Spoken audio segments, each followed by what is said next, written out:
అస్సలాము అలైకుం వరహ్మతుల్లాహి వబరకాతుహు. నేను రోజు ఖురాన్లోని 2వ సూరా అల్-బకరా నుంచి 35 నుంచి 40 పాటలను చదువుతున్నాను. అనంత కరుణామయుడు అపార కృపాశీలైన అల్లాహ్ పేరుతో ప్రారంభిస్తున్నాను.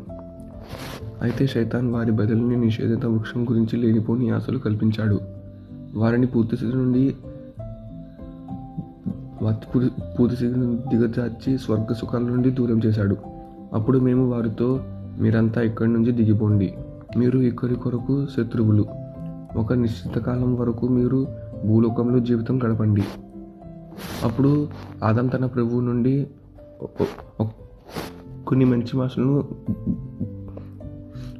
గ్రహించి పశ్చాత్తాపంతో క్షమాపణ చెప్పుకున్నాడు. దాన్ని అతను తన ప్రభువు స్వీకరించాడు.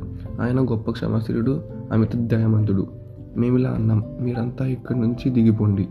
నా నుండి మీ దగ్గరకు ఏదైనా మార్గదర్శకత్వం వస్తే దాన్ని అనుసరించాలి. దాన్ని అతని ఎలాంటి భయం కానీ దుఃఖం కానీ ఉండదు. నా మార్గదర్శకత్వాన్ని నిరాకరించి నీ సూక్తుల్ని తిరస్కరించిపోతే నరకాగ్నికి పోతావు. అక్కడే వారు న్యాయదాతలు అనుభవిస్తారు, ఎల్లకాలం పడి ఉంటారు. ఇశ్రాయేల్ సంతతి ప్రజలారా, నేను మీకు చేసిన మేలు గురించి తెలుసుకుని మీరు నా విషయంలో చేసిన ప్రమాణాన్ని పాటించండి.